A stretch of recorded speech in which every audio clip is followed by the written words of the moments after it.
Welcome friends, তোমরা দেখছো GR take studies. আজকে 3 ফেজ ইন্ডাকশন মোটর আমি কিছু কোশ্চেন নিয়ে এসেছি। দেখো, তাহলে সময় নষ্ট না করে শুরু করা যাক। দেখো, ফার্স্ট কোশ্চেন হচ্ছে frame of induction motor made of, correct answer হবে কি কাস্ট আয়রন। ঠিক আছে, ফ্রেমটা ইন্ডাকশন মোটরে কাস্ট আয়রনের তৈরি। আর নেক্সট একটা আছে একদম সিমিলার কোশ্চেন, শ্যাফট, একই রকম কিন্তু এটা শ্যাফট আছে বলে, যে শ্যাফট যদি বলে তাহলে হবে এটা কার্বন স্টিল। ঠিক আছে, মনে রাখবে। Slip ring is usually made of phosphorus bronze. Slip রিংটা যেটা হয় এটা ফসফরাস বোন দিয়ে তৈরি। Next question, the starting torque of a squirrel cage induction motor is low. Squirrel cage induction motor starting torque কিন্তু লো হয়, খুবই important question. Next, if any two phase of induction motor is interchange then the motor will run reverse direction. মানে যেহেতু three phase induction মোটরের কথা বলা হচ্ছে, যদি ফেজ চেঞ্জ করা হয় তাহলে সেক্ষেত্রে ডাইরেকশনটা রিভার্স হয়ে যায়। যদি ডিসি মোটর হতো সেক্ষেত্রে কোনো চেঞ্জ হতো না। ঠিক আছে।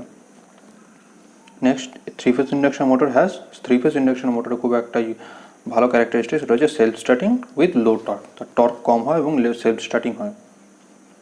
পাওয়ার factor of induction motor under no load condition will be closer to 0.2 lagging. ঠিক আছে, এটা ভালো প্রশ্ন। 0.2 ল্যাগিং হয় পাওয়ার ফ্যাক্টর ইন্ডাকশন মোটরে। Next, in a three phase induction motor iron loss of A stator will be more compare to rotor. মানে স্টেটরের যে আয়রন লসটা রোটর থেকে বেশি হয়। Next, the shape of a torque slip curve of induction motor rectangular hyperbola. Torque slip কার্ভটা কী হবে, শেপটা কী হয়, rectangular hyperbola. Next, the starting torque of a slip ring induction motor will be increase by adding external resistance of the rotor. রোটরে external resistance দিয়ে আমরা starting টর্কটা ইনক্রিজ করি স্লিপ রিং ইন্ডাকশন মোটরের ক্ষেত্রে। ঠিক আছে, মনে রাখবি slip ring motor, induction motor. Next, the torque of induction motor will, torque induction মোটরের টর্কটা কি directly proportional to the slip, স্লিপের সাথে directly proportional. Torque is directly proportional to slip. Next, which of the following motor is high starting torque? slip ring induction motor, মনে রাখবেন, not squirrel cage induction motor, slip ring induction motor, high starting torque. Next, star delta starter of induction motor, star delta স্টার্টারে induction মোটরে যে applied ভোল্টেজটা করা হয় সেটা stator ভোল্টেজে 57.7% হয়।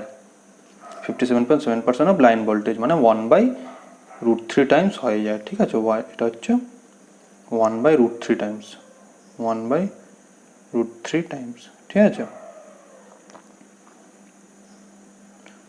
লাইন ভোল্টেজে 1/√3 টাইমস হয় অ্যাপ্লাইড ভোল্টেজটা। Important question. Next, the squirrel cage induction motor are provides with blade in order to, ব্লেডসটা কিসের জন্য প্রোভাইড হয়, facilitate the cooling of the rotor, রোটরটাকে কুল করার জন্য মেনলি ব্লেডসটা ইউজ করা হয়।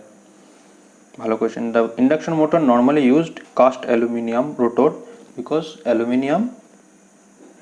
অ্যালুমিনিয়ামের কাজকে easy to cost owing to its melting point and is easily available. এই ক্যারেক্টারিস্টিকটার জন্য আমরা অ্যালুমিনিয়াম ইউজ করে থাকি, কস্টও কম এবং মেল্টিং পয়েন্টও লো আছে। নেক্সট, এটাও ভালো important question, NS is the synchronous speed and S is the slip, the actual running speed of induction motor. এই যে actual running speed of induction মোটরটা কী হবে, 1 - S × NS। খুব ভালো প্রশ্ন, সঠিক question option 4। Next, the torque develop in induction motor is directly proportional to the V square. ঠিক আছে, টর্কটা ইন্ডাকশন মোটরে directly proportional two V square. The induction motor run at a synchronous speed when EMF inject in the rotor circuit. যদি rotor সার্কিটে EMF inject করা হয় তাহলে সেক্ষেত্রে সেটা সিনক্রোনাস মোটরের মতো বিহেভ করবে এবং সিনক্রোনাস স্পিড এসে যাবে তার মধ্যে। ঠিক আছে। Next question, insertion of resistance in the rotor of induction motor to develop given torque. Rotor current কমে যাবে, rotor current remains same, rotor কারেন্টে কোনো চেঞ্জ হবে না। এটা important question. Next question, the rotor of induction motor runs below synchronous speed. Induction মোটরের রোটরটা কিন্তু synchronous স্পিডে ঘোরে না, বিলো সিনক্রোনাস স্পিড বলে। যদি সিনক্রোনাস স্পিড হলে সেটা বলতে EMF ইনজেক্ট করতে হবে, সে আগে কোয়েশ্চেনে দেখিয়েছি আমি, রোটরের মধ্যে করতে হবে। ঠিক আছে, সেটা যদি ইন্ডাকশন মোটরে যদি সিনক্রোনাস স্পিড পেতে হয়। তাহলে নেক্সট কোয়েশ্চেন 21 নম্বরটা, the starting torque of a 3 phase induction motor 1.5 times of full load torque. Starting টর্কটা ফুল লোড টর্কে 1.5 টাইমস হয়। Next, speed variation of a squirrel cage induction motor is essentially similar to, speed ভেরিয়েশনটা কার সাথে similar, DC shunt মোটরের সাথে। Option 3। Next, the difference between the synchronous speed and the actual speed of induction motor, খুব important question, slip. স্লিপটা কি, এটা হচ্ছে সিনক্রোনাস স্পিড আর অ্যাকচুয়াল স্পিডের ডিফারেন্স, ঠিক আছে। 23. Next question 24. If single phasing occurs in a motor is running, it should not be running 50% of rated torque.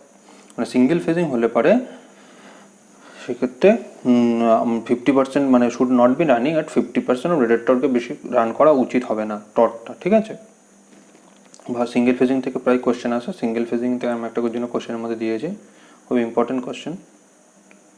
Next হচ্ছে if rotor is open to the squirrel cage motor then the motor will, rotor যদি open থাকে তাহলে কী হবে, rotor কিছু হবেই না, মানে রানই করবে না মোটর, তো motor will not run, option 4 হবে correct. Next question, the starting torque of induction motor is maximum when rotor resistance is equal to the rotor reactance, মানে R=RS একটা ফর্মুলা আছে, ওই যদি হয় তাহলে পরে ইন্ডাকশন মোটরে স্টার্টিং টর্কটা ম্যাক্সিমাম হবে, ঠিক আছে।